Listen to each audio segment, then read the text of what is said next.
after watching or listening to this episode, if you're in your 20s and you think that, well, right now is the time for you to party and to go nuts and be short-sighted, but you feel this gnawing inside you that says, hey, maybe you ought to be a little more disciplined. You ought to have a little more structure. You ought to do things differently than all your friends. After this episode, you're going to realize it's okay to do that.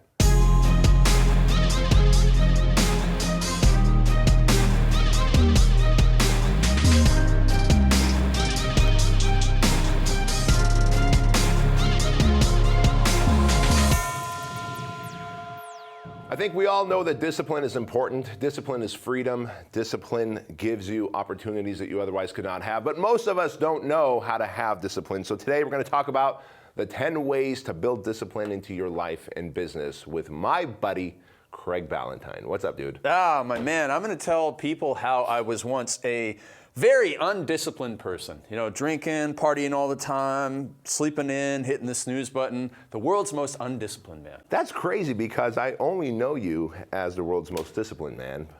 Well, here's the thing discipline isn't about what you do some of the times. It's very much like in anything in life, it's about what you don't do. And so I realized, as much as I wanted to eat chocolate cake for breakfast, I wanted to be successful in life more. And so I thought, okay, well, how can I make discipline systematic, automatic and systematic, where it was easy, where it kept me out of trouble. And I was thinking about this a lot recently because people are always asking, how do I build discipline? How can I be more disciplined? Or they bring like all of these things. I'm sure you hear this all the time. Oh man, I screwed up again. Or, I got drunk, or, lots of young men like too much porn, all that stuff. And they're like, how can I get disciplined and overcome these bad habits? And we want to download that stuff today because we certainly both we're not the most disciplined guys in the world, but now we have all the structure and the systems in place that makes success systematic and automatic. Hey, so to that point, before we start, let me ask you this. Do you think that it's more challenging, near impossible for people in their 20s to be disciplined and structured, or is it just lack of knowledge and information? Like if you knew what you know now, would you have been more disciplined back then? Yes, because here's the thing, is that when you're that age, that's the age where you like want to impress other people, where you're finding yourself, quote unquote. Yeah. So I think that was the reason. Like I wish if I could go back in time, I would have lived as my best self back then. I would have made decisions that were not influenced by other people. I would have been more comfortable in my own skin. I like that phrase. I once had a personal training client, very successful guy, and his brother was even more successful. He was like a lawyer down on Canada's version of Wall Street. And he said, yeah, my brother rides his bicycle to work. And this is back in the day, like before people riding their bike was cool to work, right? And he's a successful learner. He's really comfortable in his own skin. And I think that that's one of my regrets. I think probably a lot of people probably regret, I wish I would have done things my way earlier rather than, whether it's going out and partying when you don't want to, or doing certain things, or maybe you want to be serious, maybe you want to settle down, but all your friends are like, oh man, you can't get married now, or whatever it is. Just go and live your life that way. And I think that that's why it's difficult for younger people. Plus, all the social media stuff, if you're going down, you're doing the right things, and all of a sudden you're like, man, look at all these people on social media doing all this stuff, and they're traveling around. Maybe I shouldn't get that serious job now. Maybe I should go to Thailand for like 6 months. But that's not really what you were meant to do. And so I think they're very short-sighted, which is what young people generally are. Yeah. It's not like this generation's any worse than any other generation. They're short-sighted, and they're going to do things that they'll regret later, even if it's just like, man, I just should have, smartened up and been disciplined, or you make some really bad mistakes. Right. So for the young people that are listening, and I love it when somebody is dialed in and focused, like a lot of Jason Capital's students, email me and DM me all the time, and I love the influence he's having on those guys because they're getting their act together a little bit earlier. And so if you want to get it together and live without apology and without regrets and live your best life. That's a really good way to put it. And the reason I asked you that is because after watching or listening to this episode, if you're in your 20s and you think that, well, right now is the time for you to party and to go nuts and be short-sighted, but you feel this gnawing inside you that says, hey, maybe you ought to be a little more disciplined. You ought to have a little more structure. You ought to do things differently than all your friends. After this episode, you're going to realize it's okay to do that. So let's dive into it. What's number one? All right, so the first thing that every single person, doesn't matter if you're in your teens, 20s, 60s, 70s, if you want to improve discipline, if you want to stop making mistakes, it's destroy distractions and toss the temptations. And this goes for everything from the smallest thing, like I eat too many potato chips at night. Great. What's the simplest thing? What is the obvious answer to not eating potato chips?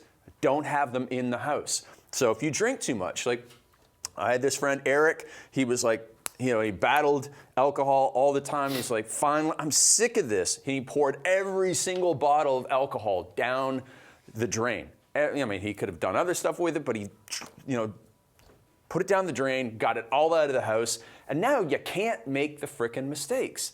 And this comes from, there's a lot of actually diet research by this guy up in New York State, this guy, Brian Wansink. He's done all these studies, and he has his obvious conclusions. If you have a bowl of M&Ms on the table, you have a really great chance you're going to eat a whole bunch of them. Yeah. All right? If they're across the room, you're going to eat less. If they're in a jar, in the cupboard, you're going to eat less. If they're not in the house, you're not going to eat any. So we can apply that to every single thing in our lives. And actually, I tell people, like, listen, if you are not focused in your work, if you're checking your phone, you're checking your email and all this stuff, do this little test. Take your arms out to your side, rotate around, and I call that your local environment. You got to have great control over your local environment. So every single thing within arm's length, it is a distraction. When you're like, man, I got to write this sales letter, I got to write this email, I got to write this book chapter. Oh, there's that book I wanted to read for so long. Let me just read 5 pages of it. Let me just check my phone one more time. Let me just do all this stuff. If you destroy those things, if you destroy everything around you and you build a fence around yourself, then it's automatic and systematic. You will get those things done. If I put you in a room with absolutely nothing but the one thing you had to do, and I came back 8 hours later, It's going to be done. yeah, you would have probably found a way to somehow procrastinate a little bit, but eventually you would have gotten that thing done. And so there's a great Bruce Lee quote. It says, it's not about the daily increase, it's about the daily decrease. Hack away at the unessential, which means get rid of the stuff that you don't need in your local environment, in your habits, so that you then become that person who can't fail. You can't fail because you got nothing else to do but succeed. That's the first thing. What a brilliant way to look at it. Yeah, and so that was me, right? That was me. Like back in the day, I used to wake up and play video games, like back in teenage years, and drink and party and all this stuff. I'm like, I just got to the point where I was sick of it. I remember I played video games. This is like way back when I was 13 or 14. I played video games for an entire Sunday afternoon, and the way that I felt after, like, I can't believe I wasted this Sunday afternoon. And I really decided, like, at that age, I'm not going to be that person who plays video games. I just hate it. So got rid of the video games. And now you can't get sucked back into playing the video games. And a lot of people, we talk about the people in their 20s. I don't think anybody's going to, when they're 80 years old or when they're 180 years old, thanks to medical stuff, they're sitting there and they're looking back in their life and go, I wish I played more video games. Yeah. Like everybody says, no one ever says, I wish I spent more time in the office, which is not true. But no one's going to sit there and say, I wish I, played more video games. I wish I watched more NFL football. You're not going to say that.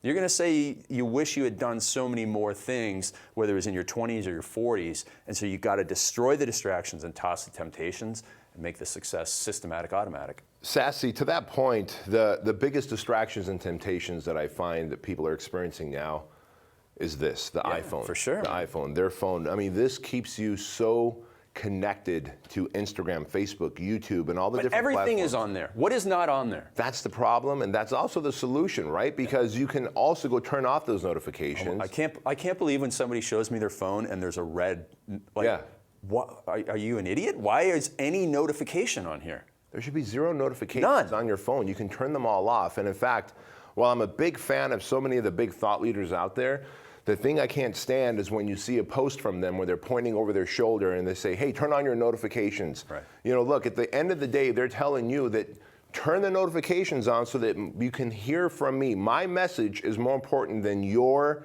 path of dominating life. Right. And that's not true. The number one notification you need to turn on is a notification to your life, like to your destiny. And you got to turn off all the other distractions.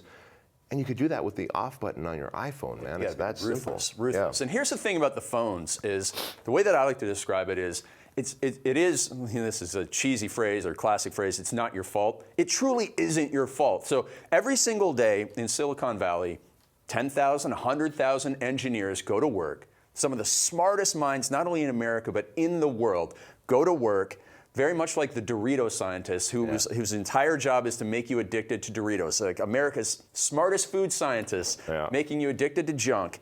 The smartest PhDs from MIT are going to Instagram, to Facebook, to make you addicted to your phone, which is a sad shame. But if you think that you're going to wake up and you're going to go, me against 10,000 PhDs from MIT, I'm going to win that battle. You're going to lose that battle every single day.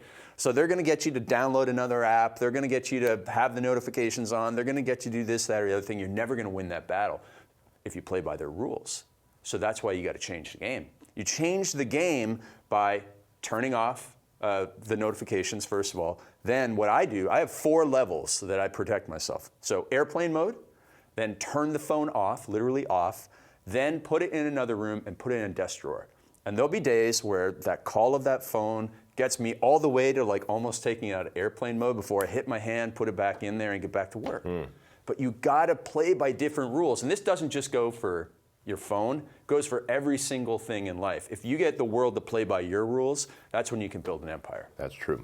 Number 2, public accountability. Yeah, so public accountability is such a game changer because most people are too afraid to admit that they have a big goal or they want to make a change. But what I found back in the weight loss world, and you see this all the time too, as CEO of one of the biggest transformation companies in the world, is that when people were coming into my turbulence training transformations back in the day, when they put their before photo up, so I had a 12-week contest, and I said, hey, post your before photos and tell us what you want to achieve. The people that did that were the ones that finished. They might have had everything going against them. Might have been a single mom who worked 2 jobs, and then she did that, and then the person who had all the time in the world and had a personal trainer but didn't do that, they quit. But the other person had public accountability, even to total strangers. And so back in 2011, I used this to quit swearing. So I said to my entire email list, 151,000 people, in 2011, after I was running intervals one day, I said, you know what, I tell people what to do all day, maybe I should, stop swearing or something. I just thought, Fuck, so you really right, yeah, exactly, yeah. Don't worry, you swear enough for 3 of us. So I thought, well, listen, I tell people what to do all day, how to change their lives and live better, and here I am, I'm always cursing and swearing, but I don't curse around my mom, and I never curse on stage. So if I can control my mouth, then I'm going to do that. I'm going to say, I'm not going to curse anymore. So I said that, and within 4 days, I stopped swearing because I had public accountability. Now, I will once in a while slack, especially when we're driving in your truck. But one day, we were with Joel Marion, and I swore because it was like, I'm just with Joel and Bedros, and he called me out on it. I'm like, damn, I got to get back on track, man. Back on track. So that accountability is key, because accountability is so important in every area of life, because if you say something in public and then you act a different way behind the scenes, man, you feel like a hypocrite. And like hypocrite is here, and like person who stole old lady's purse is here, and hypocrite is underneath it in so many people's eyes. I'll tell you why that's so powerful too is, so I just got done doing one of my most recent 6-week challenges where I hired a black belt jiu-jitsu coach, instructor. And BJJ? Yeah, BJJ. BJ. Not to be confused with BJ. BJJ, that one J makes a big difference. Dude, I not only paid him for all 6 weeks up front, but I told everybody here at the HQ that, hey guys, I'm gonna start doing a 6-week challenge with Coach Pete at BK Strength. And the reason I told him that was not because I was excited about it, but because I was afraid of doing it. These 6-week challenges that I take on are things that kind of put me out of my comfort zone, that make me, they're a little scary, like the 6 weeks and the random marathon, 6 weeks rock climbing, right? And so I knew that if I told my coworkers here and I paid in full for all 6 weeks, that I couldn't negotiate my way out of it, because at some point my coworkers are going to be asking like, well, so you're 4 weeks in, how is it? And I'm going to have to either lie to them or tell them the truth. And so that public accountability is massive, man. There's so much science behind it. What's number 3? All right, so the next one is going to be the systematic and automatic right decisions, which is kind of like a combination of the first 2 things, okay? So listen, you got public accountability, and you've removed all the temptations. Now, you wake up, And it's like, oh, well, this is all I can do. This is all I can do here. And it's also that planning and preparation the night before so that you wake up and you're already going on the thing. So just make the path super smooth. We've all probably heard the story like, hey, listen, if you want to exercise in the morning, make sure that you put your workout clothes beside the bed. And then as Mary Poppins says, you half begun is half done, and away you go. It's just systematic and automatic. So look at your life. Where are you struggling? Where are you stuck and struggling on improving something? And then how can you make that so much easier? Well, I'm really not doing well with my diet. Okay, great. Let's go to your house. Let's toss all the junk. Let's put good food in. Going back to that Brian Wansink guy, he found that if you put fruits and vegetables at eye level in your fridge, you're more likely to eat them than if they're hidden down, okay? Also, if you put fruits and vegetables on your kitchen counter, you're more likely to eat them. Whatever is available, you're gonna go to. We're right? like animals. Yeah. Like whatever's in front of us is what we're gonna go for. Exactly. Yeah. So make the path to success smoother, no matter what it is that you're trying to improve. I love that. And talk about going systematic and automatic. If you can make it a priority, because you always find time for things that are a priority for you. And well, you make time. I like to, because it's very important. Like words are important. You make time for what matters, and you try and find time, and you never are able to find time because it's not like it's under the bed with your ab rocker. You can't find time. You can only make time for what matters. Well said. So if you plan the night before, this is what time I'm going to work out, and it's added to your calendar, you're not going to miss it. But if you say today sometime I'm going to work out, well, I could keep pushing that along until it's 10 p.m. and I go, well, I've lost a day. Right. I'll start working out. Right. If it's on the calendar and you've told somebody or you have a workout partner waiting for you, you're not going to disappoint them. That's why the boot camps, the Fit Body boot camps, are so powerful because, Mrs. Jones doesn't want to disappoint all those other ladies who she said, I'm going to lose 10 pounds, I'm going to be here to support you, and I'm not, and then you don't show up on Wednesday morning. Mrs. Smith is going to be a little bit cranky. That's true. Yeah, it's That's a game true. changer. Number 4, no more waiting, hesitating, or procrastinating. Success loves speed, and delays kill dreams. Yeah. You got to get the momentum and motivation. So you need to get quick victories. If you get quick victories in a change, like, okay, listen, I'm going to go and do this. Well, go and do something right away. All right, listen, I want to, join that. I want to lose 20 pounds in 12 weeks. Great. Well, what's the first thing you can do right now? Okay, I can sign up at Fit Body Bootcamp. I can buy the clothes. I can go for a walk right now, even though I don't start my workout till tomorrow. I can hire that trainer. I can do something right now. Because if you go, you know what, I'll start tomorrow, then that thing happens where you wake up and the next thing you know, it's 10 o'clock at night. Oh, I didn't do that, so I'll start tomorrow. Oh, it's 10 o'clock, I'll start tomorrow. Yep. And you just can't do that. You absolutely positively have to get those quick victories. And that's the power of having a great morning routine. You figure out what's the most important thing that you want to achieve in your life, and you make that the thing you attack first thing in the morning. Because there's an old Mark Twain quote, and it says, if you have to eat a frog, the best thing to do is eat it first thing in the morning. And if you have to eat 2 frogs, the best thing to do is eat the biggest frog first.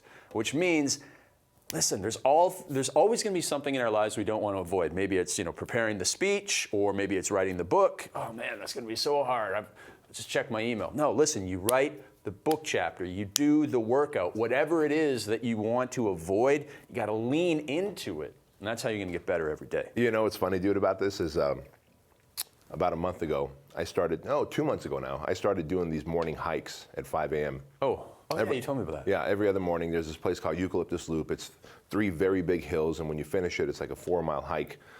And I'm trying to, constantly chip away at my time. Now I'm under doing it in under an hour.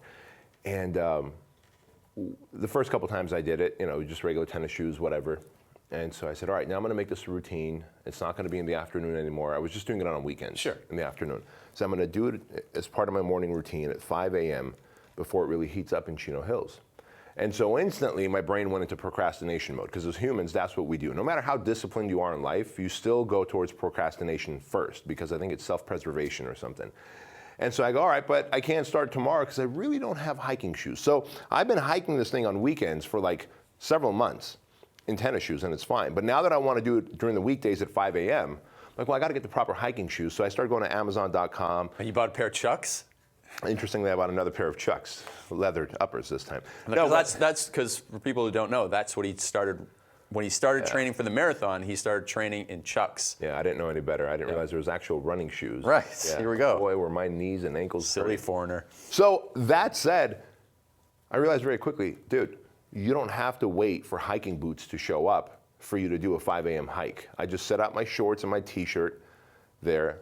I have my phone set for 4:15 in the morning so that by 5 a.m. I'm on that trail hiking. Yeah. And I did it. The shoes showed up 3 days later and they made the morning hikes a little better, but I instantly went to procrastination first. So just know that no matter how disciplined you are, you're still gonna fall towards the trap of procrastination.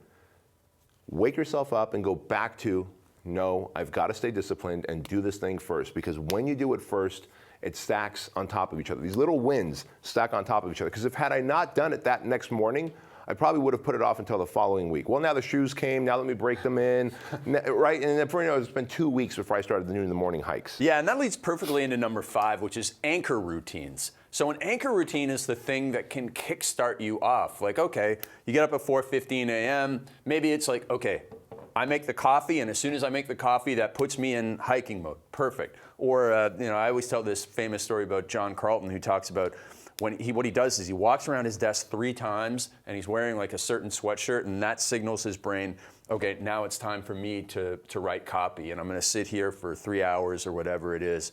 Stephen King sits in the same old attic office, like this tiny little office in his attic of his house where he's written all his books, and he still sits there in this old computer, and he goes in at 9 o'clock and doesn't leave till he's written 2,000 words. I mean, this is just a guy who's consistent over and over and over again. So you might have an anchor routine where you listen to a song, or you do some breathing or something like that, or the plunge pool like Tony Robbins does. But just get an anchor, and as soon as that anchor happens, it means boom, all right, go time, thing baby. starts. Go Yep. time.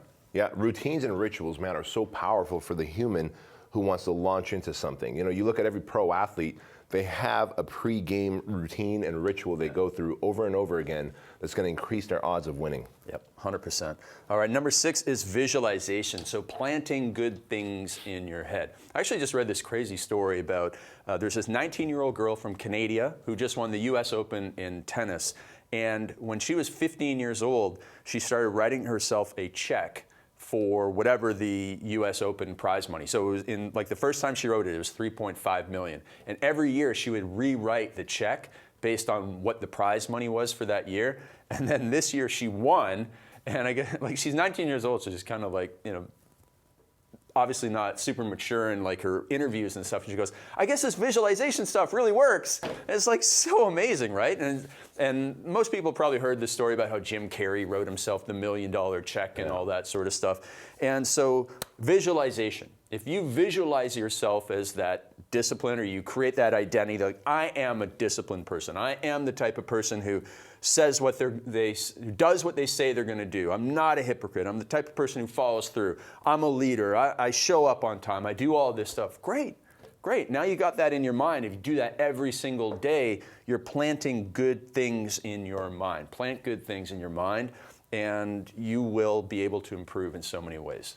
I once heard someone really smart say, visualization alters your belief systems, and your belief systems ultimately engage your actions, right? And so if you can just visualize clearly what you want over and over again, like this young lady writing a check for herself, obviously a check that she couldn't cash, but when you write the check, you begin to believe that you one day will get that check. Yeah, man. And that belief system leads to taking the actions that are required for you to win that $3.5 million.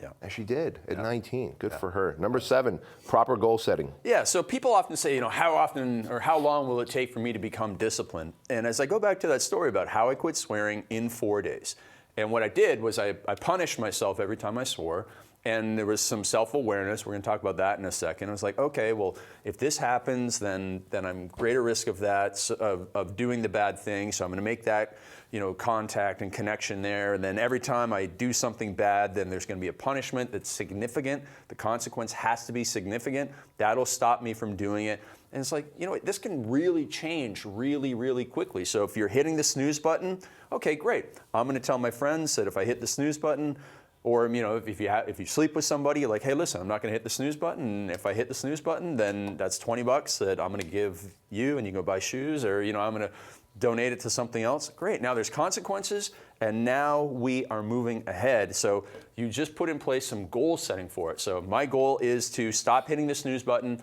in 7 days, and then boom, away you go, off to the races. You get that accountability, you plan that in, you plan it so it's systematic, automatic. You move the alarm to the opposite side of the room. You think about all the ways you can do it to make it easier to achieve your goal. And if you think about things, man, planning's going to be simple. You know what's funny is that's I get that. Everybody gets that. Proper goal setting. And if you make the thing that you don't want to do harder, well, you're more likely to not do it, right? Right. Ironically, it seems like everybody seems to want to stack the odds against themselves. They make it easier. They make it easier. Like, your iPhone has a feature where you can turn off the snooze button feature. Oh. The iPhone has a feature where you can turn off the snooze. That way, the snooze feature doesn't even come up. When your alarm goes off, there's only off you can hit. Right. There is no snooze button. Yet everyone seems to leave that on, even after reading my book where I talk about hitting the snooze button is the curse of death. Turn that feature off.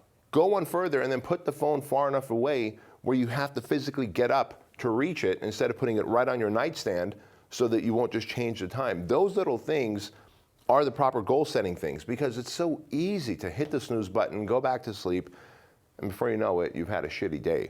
Hey, before we go on, you said the snooze button is the kiss of death. So I'm reading a book called Why We Sleep. And in that book, like hitting the snooze button, he actually warns it could kill you because, oh shit. Because think about this. So when the alarm goes off, like, oh my God, everybody's jolted out of bed, your adrenaline goes up. Okay, now you hit the snooze button and you set yourself up for another alarm that's going to jolt your adrenaline up. Again. And so like Monday morning heart attacks, like there's a reason why you get them is because you slept poorly on the weekend and you need that alarm more than anything on Monday, and then you hit the snooze button and it hits you and you get the alarm again and it's loud and annoying and all that stuff and you're angry at it. Stress. So it's like a double, triple. Like the more times you hit it, you're doubling, tripling, quadrupling your odds of a heart attack or anxiety you're making attack. things worse. Good Lord. Yeah, so it really truly is a kiss of death. All right, so Number 8. boom. Ruthless self-reflection and course correction. So what we have here is we need to be able to look back and say, all right, I'm going to watch the movie of my week as I describe it. So I'm going to look back and see what did I do this week? What did I say I wanted to do? What did I actually do? And where were the discrepancies between the two? And how can I fix those? You're making cause and effect. So it's like, man, you know, Tuesday night, I watched the last episode of Game of Thrones. It kept me up till midnight. I wanted to get up at 6. I hit the snooze button, didn't get up till 7. Now I was late, had to work late, had to skip date night. It's this cascade, this domino effect. And so you need to look back and say, all right, listen, if I'm truly committed to all of these things that I say I'm going to do, then I'm going to have to remove the distractions and the temptations. This is where you identify the things that throw you off track. And I've always used this, like, here's an extreme example. You take somebody who's a recovering alcoholic who doesn't want to drink anymore, and 6.5 days a week they can be good. You know, say the Serenity Prayer and drink water and go to the meetings. But then you put them in a pub on a Friday night, everything goes out the window. Now, of course, they're not going to look back and be able to identify that, but anybody can look back and identify that. So it's the same with our own lives. Look back, where'd you get off track? All right, man, I just can't watch Netflix on, school nights, quote unquote, because I say there's going to be one episode, and the next thing you know, it's 4 episodes. Or I can't drink on school nights. I say it's going to be 1 glass of wine, the next thing you know, it's 4 glasses of wine. If these are the things that are totally destroying your life, you got to go to the extremes and get rid of them so that you can only do the right thing. So that ruthless self-reflection and course correction is really important. But don't be too hard on yourself. You know what's funny is talking about that. Earlier you talked about how there's tens of thousands of people in Silicon Valley who are some of the world's most smartest coders, programmers, PhDs, who spent their waking hours trying to figure out how we can get more engaged with our phones. How can I get you hooked on my app? Yeah. Great. Well, as it turns out, I don't know how much time you spend watching Netflix, Hulu, or Amazon shows, but we watch Survivor at home. Oh, okay. Like Andrew and Chloe are just enamored by Survivor. They love Jeff Probst, the host. We've watched every season, and we're going our second turn through every season now.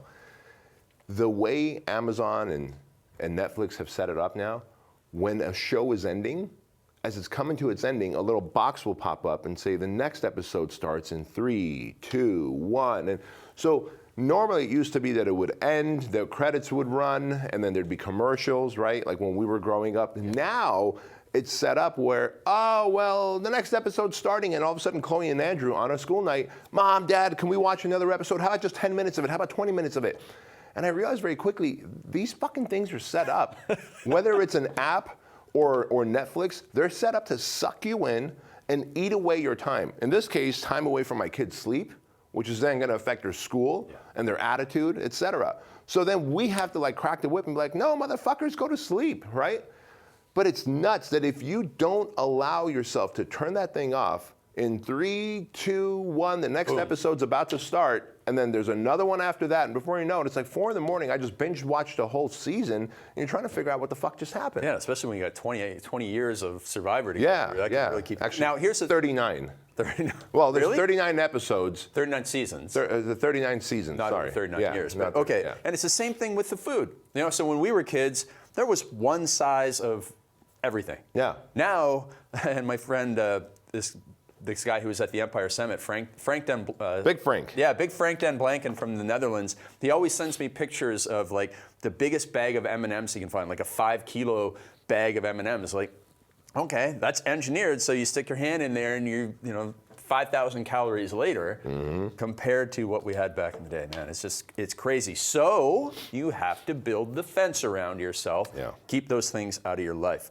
That really leads us into number 9, which is stop self-sabotage. Now, there's a bunch of ways you can self-sabotage. There's the physical way, which is crowding your local environment with junk and crowding your global environment with toxic people and toxic environments. But then there's also your mental environment, which you can really screw up by saying, oh, I can't do this, or I can never be late, or I can never be on time, I'm always late, I can never lose weight, I can never do this, I'm an introvert, I have anxiety, I can't speak in public, I can't do this, I'm not a lead. You know, like, if you say it, you will become it. You will become it. Can I share a little story to that point? Indeed. And this is going to highlight this so well, this stopping self-sabotage. You want to become disciplined, stop saying you can't do something. So on October 14th, so here we are, we're filming this, today is what, September 23rd, 2019. On October 14th, Ray Care, our Navy SEAL friend, is going to be running this team training thing at my house. Oh, cool. Where basically he runs people through all types of workouts that they do in the Navy SEAL program while teaching leadership, problem solving, communication, and teamwork. Those 4 things. And so I've got a bunch of Fit Body Bootcamp owners who are going to be in town for the Fit Body Bootcamp Mastermind, so I invited them to my house to do that. There's also a local husband and wife out here in Chino Hills who own a small business. I've become friends with them, and I figured, you know what, they could use some of this teamwork and leadership skills and problem solving, et cetera. I said, hey guys, why don't you come to my house on the 14th and learn this stuff, right? Now the wife, the other day, she texted me a week ago. She texted me, she goes, hey, my husband and I are in Northern California and we're visiting a friend and we're getting a rental car. And the rental car company was out of the mid-level cars that they wanted to rent us, that we wanted, so they upgraded us to a Tesla, and I'm sad. This is the text I'm getting. They upgraded us to a Tesla and I'm sad. Well, that was the perfect hook, so I responded with, wait, they upgraded you to a Tesla and you're sad? Can you explain why? She goes, yeah, I realized that we'll never be able to afford this car. Like, we'd never be able to afford to buy this kind of car. And then she goes, but I hope that that Navy SEAL and the training that we do there can help me out, can help me overcome that. And I just called her and I just let her have it. And I let her have it with love. And I was like, listen, there is no one thing. There's no one Navy SEAL. There is no one training. There is no one knight on a white horse that's going to gallop in to save the day. Like, you're going into this negative self-talk of literally, they're gifted, they're upgraded for free, no additional charge, a Tesla, instead of saying, bam, this is the universe telling me that I belong in a car like this and that I can have a car like this. She went to the negative self-talk, to the sabotage talk of, I'll never be able to afford a car like this. And I hope that this outside thing that's going to happen, this training with the SEAL, can help me get there. It's the training of the mind that's going to help her get there. So I just let her have it and said, look, there is no one outside element that's going to be more powerful than the inside self-talk that you have. And she's like, holy fuck, I get it. I go, it's not Navy SEAL, it's not God, it's not Jesus. There is no one thing that's going to come down. Unless it's one call from Bedros Keuilian. Right? Yeah. Yeah, and so I'm hoping that landed on ears that actually paid attention. But man, self-sabotage, that negative self-talk, something good happens to you, don't go, I could never do this. Like, if you go visit someone's house and it's a mansion, Look at it as, this is a sign from above that I belong in a mansion. Not, man, thank God they invited me because I'd never see the inside of a mansion. You know, it's funny, I'm just going a little side thing here, is that I recently was telling all my clients, if you want to understand how to sell higher ticket stuff, and you have to go and experience seven-figure lifestyle stuff. So, you know, one person who was at the Empire Summit, they read that right that weekend, and they were like, okay, great. We were going to rent a car and drive up, you know, the PCH to somewhere. We actually went and rented a Tesla. So it's the totally opposite mindset. They were like, oh, well, we should go and do this because if we can experience this, then we get used to it. We understand what it's like to experience great things. First of all, it'll help us get used to it. But second of all, it'll also help us understand, oh, this is what somebody who's affluent expects in, you know, an arrangement. And so we have to up our game and our selling and our marketing, our delivery, so that we know what it's like. Like if you're trying to run a hotel to affluent people and you've never stayed at a Ritz-Carlton or a Four Seasons, you're never going to succeed. Nope. You got to go and have those seven-figure experiences, whether it's going to a restaurant or whether it's buying a really great thing or something. Like yesterday, I bought a new iPad. Like I don't even know how to use an iPad. Did you ever have an iPad ever? I had one a long, long time ago, and you know, I was like, you know, the 12.9. I don't know why we need a screen this big, and you know, the 11 looks fine. I was like, I'm going to regret it if I don't buy the 12.9. So, you know, I bought it, and I don't know when, if or I'll ever learn how to use it, but I bought one because, you know, I just wanted to go through that experience, go into the Apple store, see what, you know, how they were running all this stuff, and it was worthwhile. So anyways, last thing there, change your identity. You know, like I used to be a cheap guy. Now I'm, you know, I'm not the cheap guy anymore. I'm not going to be the cheap guy. And it's the same, like got a whole little phrase here. No more snoozing, scrolling, pouring pot, drinking, doping, cursing, cheating, etc. Never let those floodgates open. Never let those into your life. And the other thing is, if something goes off and you do lose your discipline, we all going to lose our discipline. You know, you're going to eat chocolate cake for breakfast one day. Just relax. Don't hit the panic button. You need to have something that you put in your Instagram the other day, which bounce back ability. Bounce back ability. Bounce back. Don't beat yourself up. Just bounce back, baby. Yeah, sassy, you know, bounce back ability. And so that's anti-fragile. Be anti-fragile. So when you get stressed, you know, when stress is applied to things, a lot of things break, but some things become stronger under stress, like your bones. So you need to be like your bones, become anti-fragile so you don't break down. If you do screw up, if you get drunk, you say, oh man, I'm never going to get drunk again. You get drunk. Okay, you know what? Every single minute you move to becoming sober again. And then from there, you figure out, okay, what got me drunk? You know, self-reflection, course correction. What got me drunk? Well, it was these people that I was spending my time with influenced me. It was still my decision. I'm to blame. But I need to spend time with these people in non-drinking environments. You don't have to cut people out unless they're really, really negative, but just change the environment, change the situation, and through that self-reflection, you get better at everything. You become that disciplined machine, and the next thing you know, people are going to go, wow, how do you do it? And so really, to sum up here, you're the average of the 5 people you spend the most time with, and if you spend time with people that are really disciplined, really successful, it's going to be systematic, automatic that you're going to be disciplined too. You're the product of your environment. If you spend time in bad places, doing bad things, you create bad habits. Guess what's going to happen to you? And you're the product of your self-talk and your self-belief. So that's why you need to make those changes. And anybody can do it. Anybody can do it. And really, that's why you need to be at the Perfect Life Retreat. Yes. And the Perfect Life Retreat happens in San Diego on November 8th and 9th.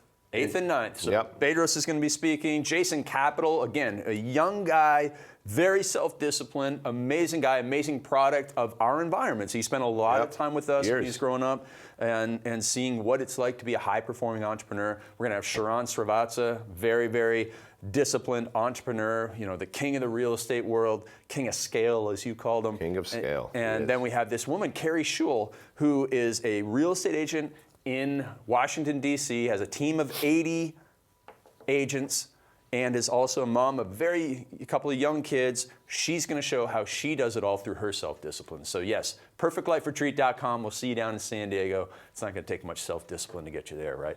That's it. All right, guys and gals, if you like this episode, we want you to give it a 5-star review, leave a comment, and of course, take a screenshot and share it on your Instagram profile, whether it's in your stories or the main timeline. We would greatly appreciate it. We'll see you later.